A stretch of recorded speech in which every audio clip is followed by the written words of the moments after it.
A news announcement revealed the closing of California's IndyMac Bank and how it was a grand failure. In GTX, Bobby Walker gets into an office. Nan, his office assistant, followed him in and told him Sally Wilcox was waiting for him in the conference room. Bobby then went to the staff room and saw everyone was looking sad. He asked them what was wrong, but no one could tell, so he got up and went to Connell's office. Bobby asked Connell what had happened. Connell told him that they had closed the mobile phone division in Newport News. He also mentioned that they had integrated the ship system with a rail product. Corporate speak for "we're cutting jobs," but making it sound innovative. Bobby then went to Sally's office and asked her what had happened. Sally introduced him to Dick Landry from the legal department.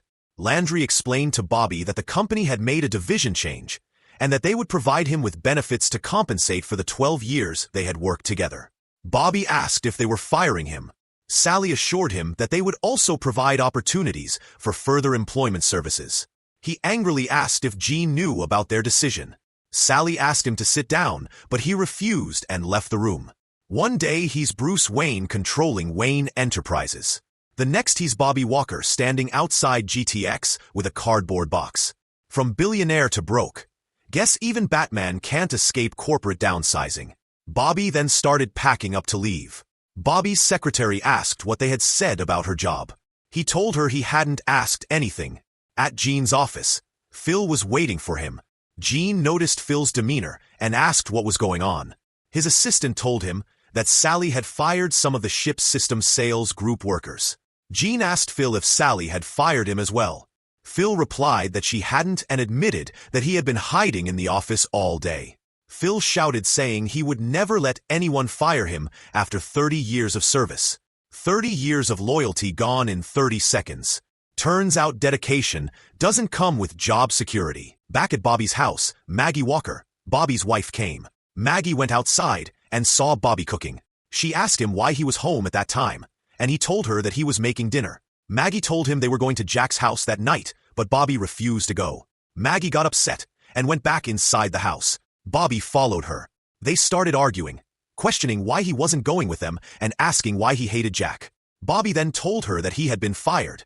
Annoyed, Maggie asked about Gene, reminding Bobby that he had promised to secure his job. Bobby told her that Gene hadn't been in the office all day and that Sally Wilcox had made the decision. Amazing how fast "we're in this together" turns into "sorry, nothing I can do." Meanwhile, Phil went to his house. He asked his daughter Susan Rico where her mom was, and she told him that she had a headache. As Phil was about to go upstairs, his daughter called him and told him that they had found out their next trip would be to Italy. She asked if she was going too. Phil told her she would, but he wasn't sure. A vacation to Italy sounds great. If you still have a job to come back to. Phil went to the bedroom, and when his wife saw him, she asked if he had heard that Colin was fired and whether they were okay. Phil assured her and told her that they needed to get ready for Salinger's dinner. Because when your financial world is crumbling, the best solution is a fancy dinner. At the same time, Gene is standing numbly in front of a table, putting ice in his bottle. His wife came up behind him and told him that they had to leave early, reminding him that they shouldn't be late again. Bobby, Maggie, and their children arrived at Jack's home. They went inside and greeted everyone. Jack asked Bobby how he was transitioning from his high-paying Africa job to another one. While they were talking, the birthday lady came in and Bobby told her that she didn't look 35, but more like a 21-year-old. They both laughed. She invited Bobby to have a drink. At the Man of the Year celebration, the host introduced Gene McClary, Executive Vice President of GTX, as one of its first employees. Gene took the stage, recalling his patience during tough times for the company and praising James for growing GTX into a massive organization. Gene then invited James to the front. James thanked the audience and acknowledged that building GTX wasn't easy, but it was made possible with Gene's help. If handing out pink slips by the thousands and then awarding yourself for visionary leadership isn't a corporate villain arc, then I don't know what is. Even Lex Luthor would be taking notes. The next day, Bobby went to a job training. When he got there, Danny met him and asked where he was going. He told him it was an orientation and then pointed him to the room. Inside, A woman told them the requirements for their work and that fear and anxiety were invaluable in a job. Back in GTX, Gene and the rest of the staff discussed the merger of the ship systems and rail products divisions. Phil and Nan joined them as the staff complained about handling the same number of accounts with half the workforce. Phil responded that they were lucky to have jobs in such times, then shifted the conversation to how they could regain the business. Bobby exited the orientation and looked for a place to sit. When he found one, a worker told him the seat was taken. Danny then called Bobby, offered him the seat, and Bobby thanked him before sitting down. Danny told Bobby that everyone was frightened of him because he was a new employee. Bobby asked Danny why he wasn't afraid. Danny told him that he was a confident person. Danny asked Bobby how long he'd stay, and Bobby explained it was a 3 months full salary and 4 months of outplacement. Danny mentioned he had 9 months but had already used 4. It's like a ticking time bomb.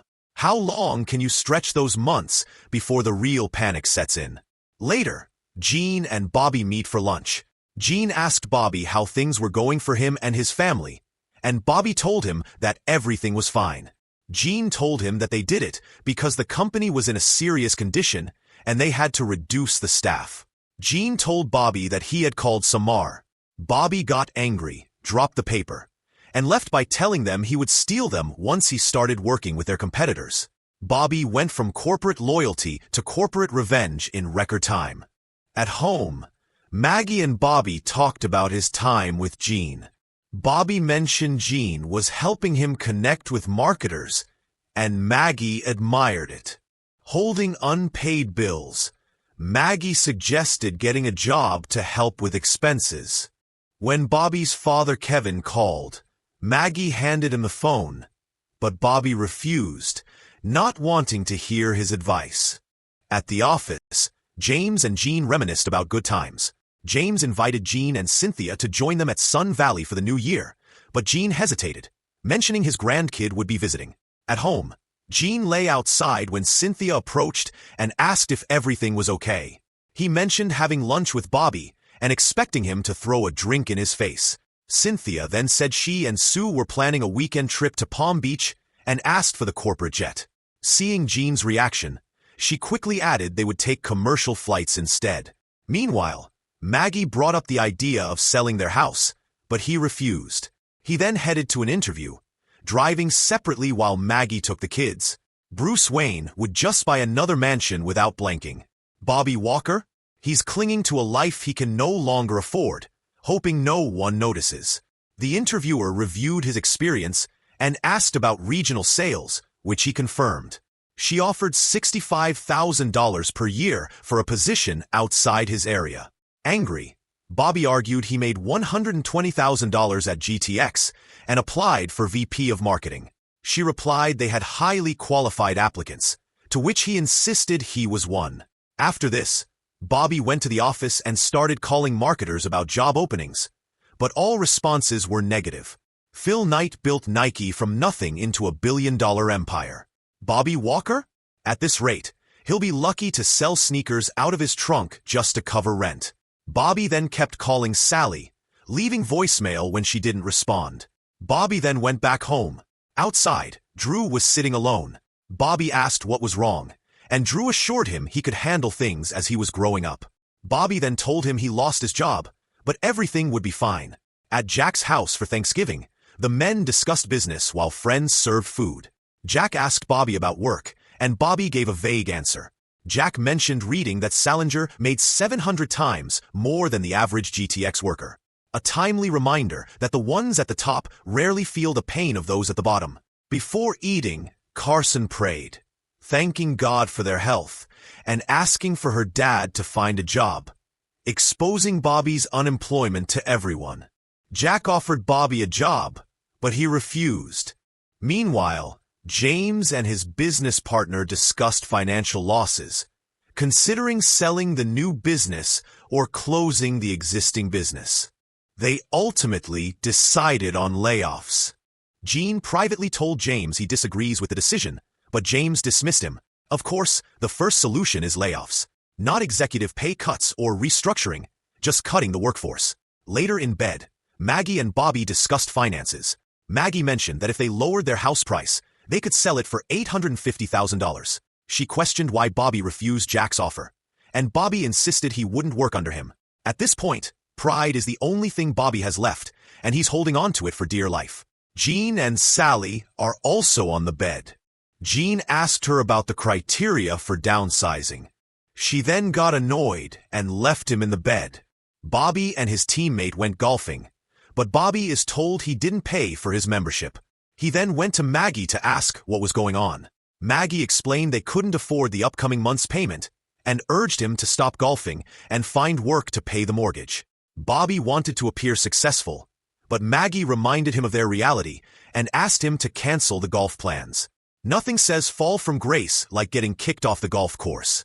Later, Bobby and Maggie had a heartfelt conversation. Bobby expressed hopelessness, shouting that at 37, he couldn't afford to support his family. Maggie reassured him, saying everything would be fine and that his family was there for him, offering a comforting hug. Bobby attended the job interview. The position has a $90,000 salary plus commission and bonuses. The man told him that even though he can't promise him anything, with Dan's recommendation and his resume, he seems like the right person for the job. Finally, a lifeline, or so it seems. But when he called later to ask about the job, he was told that it was not available anymore. Later, Bobby, heartbroken, watched as the person he sold his car to drive it off. First the golf membership, now the car. Bobby is watching his old life disappear piece by piece. At a party, Phil approached Jean and revealed that Sally had fired him. Jean went to his office and confronted Sally, who handed him a paper saying he was also fired.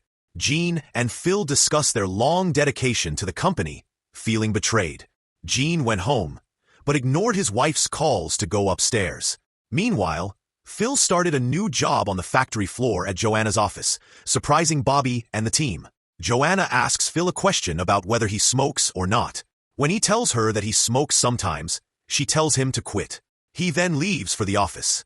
Bobby goes to Phil's new office and talks to him about the separate office, saying the company has to pay extra. Phil replies that this is the least the company can do for him. Phil then asks Bobby about the dress code, and Bobby tells him it is fine to wear casual clothes. At home, Bobby talks on the phone with the mortgage company. He tells them that he spoke with someone from their office last week, and they said he hadn't paid for it this month. However, if they want, he can write a check and send it to them. Maggie joins him from upstairs and listens to the conversation while smiling. After he finishes the call, she asks him who he was talking to, and Bobby tells her it was the mortgage company. Maggie tells Bobby that Yvette asked her to work tomorrow night. Bobby replies that it's New Year's Eve. Drew joins them and asks Bobby if he can drive him over to Kyle's. Bobby tells him he is busy. Disappointed, Drew goes back upstairs. Maggie explains that Drew doesn't have an Xbox anymore. He gave it back because he knew they couldn't afford it. Nothing hits harder than a kid quietly sacrificing something they love because they see their parents struggling. Bobby then goes back to Jack's workplace and asks if he can get a job. He then started working that same day. Bobby starts carrying timber as Jack works in construction. Bobby gets tired, and Jack tells him to carry 2 more. He has played a billionaire and a business mogul. Now, he's a guy struggling to carry a 2x4. That's some real-life character development. They sit and eat their lunch in one of the rooms they are working on. Bobby sits separately looking at his hands. One of Jack's workers approaches him and tells him that the gloves he is using are new, which is why he got blisters. He then gives Bobby an old pair of gloves. A small but powerful moment. Bobby isn't just learning the job, he's learning humility. The next morning, Bobby goes to work where he is sandblasting. They tell him to add another sack to the mix because it is too thin. Jack looks at Bobby and sarcastically comments on how easy the job is, like moving cost reports from the outbox. Meanwhile, Jean and Sally are at their house. She asks him what his plan is for today and tells him that Ed and Dana, her old friends, have invited them to dinner tonight. Phil goes for an interview. When he introduces himself at the receptionist tells him to sign it and take a seat. There are many applicants, and the line is long. Jack gives Bobby a paycheck. Bobby sees that there is an extra $200 and asks Jack about it. Jack replies that it may be a mistake and tells him to keep it. Jean goes to dinner with Sally and her old friends. He seems unhappy, but pretends to be enjoying himself. Gene's still playing the role of a man who has control, when in reality, he has none. Bobby and his family move into Bobby's parents' house. Bobby goes to Drew's bedroom, where Drew is lying in bed with his earphones on. Bobby takes off the earphones and asks if he's okay with sleeping in the same room as his sister for a while. Drew says it's fine. Once, he bought sneakers without looking at the price tag. Now, he's deciding which ones to sell just to get by. Phil Knight would be disappointed. Liam, Gene's son, and his family come to Gene's house. Gene and Liam talk while Billy's family plays outside. Gene tells Liam that he is trying to get a vineyard in June and is also looking for a job. Liam asks Gene if he has talked to his mother. Liam then tells Gene that she is thinking of selling the house and is having a rough time. Bobby goes to work. Mike isn't there and Bobby asks where he is. He is told that Mike was busted again for assault and drunken and disorderly conduct. Bobby then told Jack that he knows someone who can work for him. Following this, Danny joined the team and started working. Danny, another casualty of the job market, now picking up a hammer instead of a briefcase. Gene went to a bar and found Phil drinking.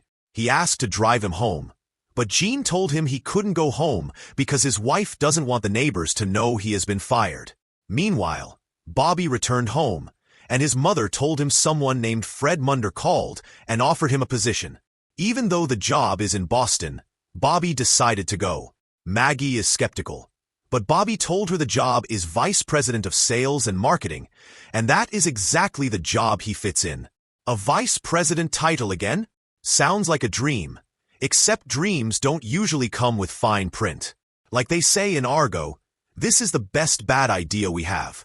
Bobby went to Boston and stayed in a motel. In morning, he went into an office for an interview, but he is told his appointment is actually for next weekend, not this Friday. Phil meets James for lunch.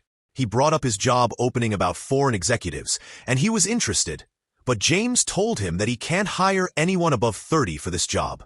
Apparently, decades of experience mean nothing if you're on the wrong side of 30. Later that night, Gene found Phil angry, throwing stones at the GTX building from afar. Phil told him of his financial stresses, but there is nothing they could do. Back at his house, Phil washed the dishes. He then went to his garage and smoked before getting in his car. He closed the garage door, started his car, and unalived himself with carbon monoxide poisoning. The next day, Gene, Bobby, and the others attended Phil's funeral. A devastating, but all too common end for those who feel like they've lost everything. After this, Bobby and Gene walked in the first place they worked at.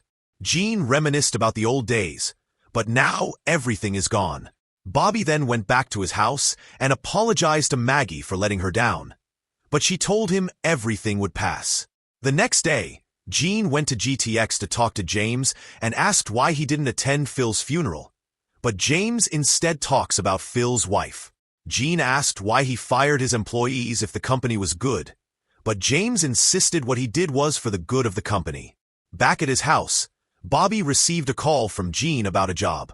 Later that day, he went to see Jack and told him that Gene offered him a job, but he is thinking of staying with him because he prefers this job. Jack then told him that he better take the job because he is a bad carpenter. Gene, now who has opened his own company called McClary Maritime Associates, is sitting in his office. Sally walked into the office and congratulated him. She asked if they could have lunch, but Gene rejected the offer. As she leaves, she asks to consider her for possible associates. With new energy, Bobby walked into his office and greeted the employees. He then immediately started giving orders and got to work. Bobby, back in the corporate world, but this time with a different perspective. Make sure to subscribe and turn on notifications so you can watch more videos like this. Thanks for watching.